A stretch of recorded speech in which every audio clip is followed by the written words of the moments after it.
এই ৰাস্তাটোৰ কাৰণে কৰিছিলোঁ। সেই প্ৰশ্নটোৰ উত্তৰটো আমি বিচাৰিছোঁ যে কিমানলৈকে হৈছে, কেনেকে হৈছে। আমি তেখেতকো ফোন কৰিছোঁ, তেখেতৰ ফোন আমি বহুত দিন ৰেছপন্স পোৱাই নাই। আজিলৈকে মই 3বাৰ ফোন কৰিছোঁ, মাত্ৰ এবাৰ ফোনটো ৰিচিভ কৰিছোঁ প্ৰথমতে। তাৰপাছতো আমি ফোন কৰিছোঁ, ৰিচিভ কৰা নাই।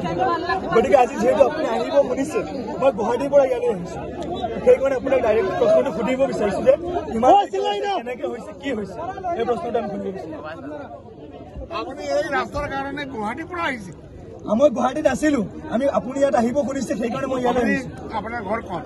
মোৰ ঘৰ ইয়াত পাবিজুৰি এখন মহতে। আচ্ছা, তো আপুনি জানে মই আহি আছো, এই কাৰণে আপুনি গুৱাহাটীৰ পৰা আহিছোঁ। মাশাআল্লাহ, ভাল লাগিলে। এতিয়া কি হ'ব লাগে আপোনাৰ?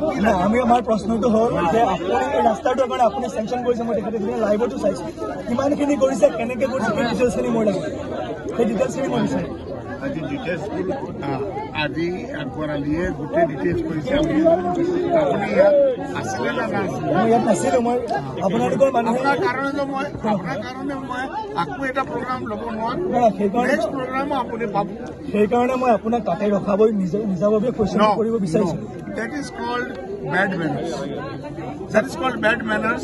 When anyone, আপোনাৰ যদি মুৰব্বী, মই এই এৰিয়াৰ মুৰব্বী নাই, যমুনা মুখৰ MLA, আপুনি যদি মুৰব্বীৰ লগত কথা পাতিব বিচাৰিছে, আহিব লাগে।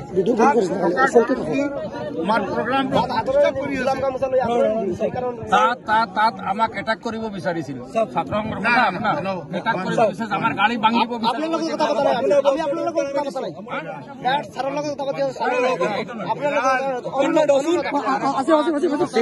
আপনাৰ গাড়ী ভাঙিলি মই ছাৰক প্ৰথমে কৈছো যে আমি ছাত্ৰ সংগঠন, আমি পলিটিকেল পাৰ্টিৰ কোনো দলীয় সংগঠনে গাড়ী ভাঙে দিলে বাবা, গাড়ী ভাঙে তুমি গাড়ী ভাঙাত লাগছো। আপোনাৰ প্ৰশ্নটোৰ উত্তৰ আমি দি আছো, ঠিক আছে? আমি তেখেতক প্ৰথমতে কৈছো যে আমি ছাত্ৰ সংগঠন, আমি কোনো পলিটিকেল আহিব নোৱাৰো, সেইকাৰণে আপোনাৰ তাত আমি গামোচাৰে থিয় হৈ আছিলো। আগে যোগাযোগ কৰতে লাগে, যদি আপুনি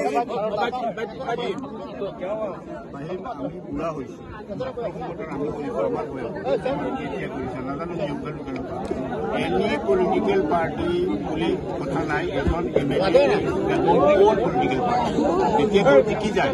আপোনালোকে যিকোনো মিটিঙত গৈ তেখেতৰ লগত আৰু আপোনালোকৰ পিছত ইয়াত আহিলে ছাত্ৰ সন্থা এয়াইকে হৈ নাযাব।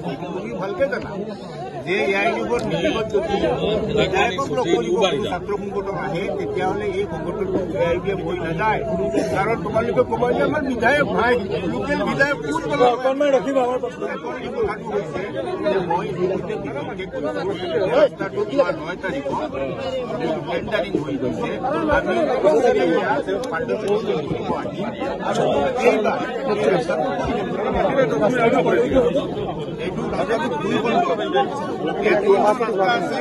তোমালোকৰ এতিয়া যিটো ৰাস্তা আমি কৰিছো, এইটো নতুন বজাৰ লৈছে, নতুন বজাৰ লৈছে। এইটো ৰাস্তাৰ প্ৰত্যেকটো ডাঙৰকে হ'ব, বহলকে হ'ব। নতুন বজাৰৰ পৰা গাঁঠি ৰাস্তালৈকে ৰাস্তাটো সৰু থাকিব, সেইটো বেলেগ স্কিম, সেইটো বেলেগ স্কিম। পিছলৈকে আমি ডাঙৰ কৰিম, কাৰণ এই ৰাস্তাটো চৰকাৰে ইণ্টাৰ ডিষ্ট্ৰিক্ট ৰাস্তা কৰাৰ প্ৰপ'জেল ৰাখিছে। আমাৰ অংশত এইখিনি পৰিছে, হোজাইৰ অংশত পৰিছে, নন্দলালপুৰ অংশটো, বাকী অংশখিনি লামডিঙত পৰিছে। গতিকে 3জন MLAৰ সমন্বয়ৰ ভিত্তিত এইটো কৰা হৈছে, গম পাইছে নে? ঠিক আছে, ঠিক আছে। আমাৰ এটাই প্ৰশ্ন আছিল, আপুনি যদি সেই প্ৰশ্নটো যদি আমাক ফোনতে উত্তৰ দিলে হয়, তো আজি আমি ইয়াত নাহিলে। আপুনি ফোন কৰিছোঁ, মোৰ তাত ডিটেইলছ আছে। ঠিক আছে, আপোনাৰ আৰু এটা ছাৰ যিহেতু আহিছে, ছাৰে এটা প্ৰশ্ন কৰিছে যে আমি আৰু ডেৰ বছৰ আছে আৰু কাম কৰিব। আমাৰ কাম দ্বিতীয়টো প্ৰশ্ন হ'ল 15 মাহ, 15 মাহ সেইটোৱে 1.5 বছৰ, 15 মাহ, 15 মাহ 1.5 বছৰ যে আমাৰ আপুনি জানে অলপ কিছুদিন আগতে আমাৰ ইয়াত এখন বজাৰ চলিছে, কলনী বজাৰ, আৰু এই ফায়াৰ ব্ৰিগেড নাই, ইয়াত ফায়াৰ ব্ৰিগেড ষ্টেচন নাই। পূজাৰ পৰা আহিব লগা হয় বা শংকৰদেৱ নগৰ বা ডবকা বা এই চাইডৰ পৰা। তো আমি অনুৰোধ কৰিছোঁ যে মুৰাজাৰ অঞ্চলত এখন ফায়াৰ ব্ৰিগেডৰ ব্যৱস্থা কৰি দিব। সেইকাৰণে আমিতো জানিব বিচাৰিম। আমাৰ কাজিয়া লাগি আছে, আমি বিচাৰিছো মুৰাজাৰ, প্ৰশাসনে বিচাৰিছে নীলবাগান।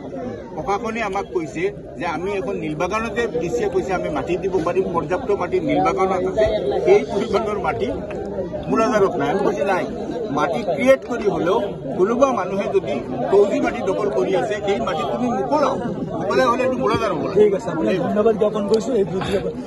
তৃতীয় প্ৰশ্নটো আমাৰ এই চাইডৰ মানে একমাত্ৰ আপোনাৰ হস্পিটেল আছে অপাহবাৰী, এইখনত 24 ঘণ্টাৰ ডক্টৰৰ ব্যৱস্থাটো কৰি দিব লাগে। কাৰণ আমাৰ কি অসুবিধা কি হয়, ইয়াৰ পৰা ডাইৰেক্ট হোজাই লৈ যাব লাগে। এইটো 24 ঘণ্টাৰ হস্পিটেল কৰি দিব লাগিব। তাৰ পাছত মানে ডক্টৰ পোৱা নাযায় সেইটোৱে। আৰু ইয়াৰ লগতে এম্বুলেন্স সেৱাটো আপোনালোকে অলপ চাব, কাৰণ আমাৰ ইয়াত অলপ দুখীয়া